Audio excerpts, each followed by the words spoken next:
เรื่องเขาโมงหลบมุม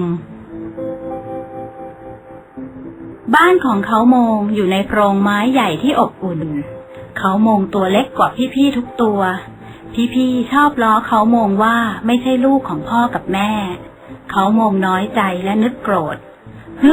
ไม่เล่นด้วยก็ได้จะหนีไปให้ไกลเลยเชียว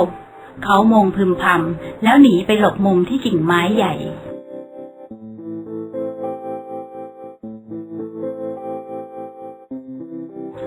เขาโมงน้อยใจมากขึ้นทุกวันวันหนึ่งเขาโมงจึงบินหนีจากบ้านแสนสุขไปกลางวันเขาโมงต้องพักนอนเพราะตาสู้แสงแดดไม่ได้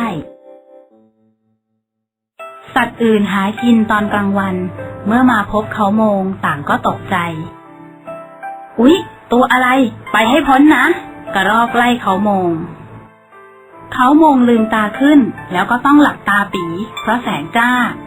ขอฉันอยู่ด้วยไม่ได้หรือเขาโมงพูดอ่อยๆไม่ได้ดูสิหน้าตาเธอตลกดีกลกระรอกและเพื่อนๆไม่ยอมให้เขาโมงอยู่ด้วยเขาโมงค่อยๆบินไปหลบมุมอยู่ที่อื่นด้วยความเสียใจ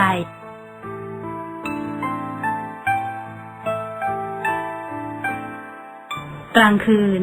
มีแสงจันทร์ส่องสว่างลมพัดเย็นสบาย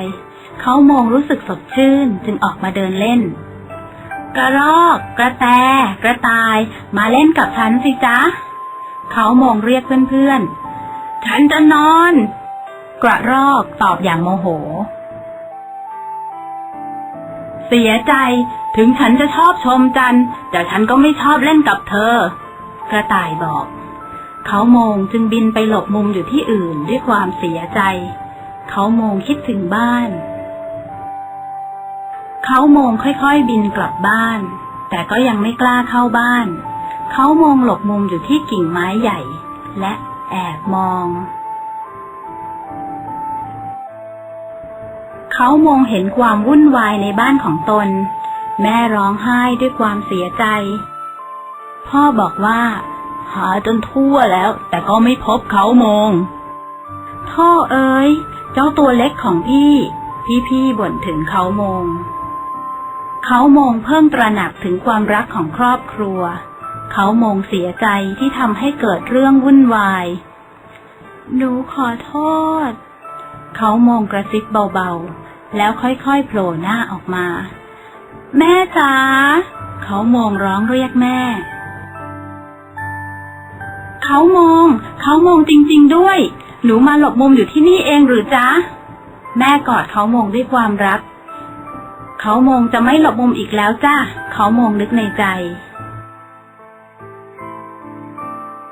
แต่เขาโมงพูดดังๆว่าหนูรักแม่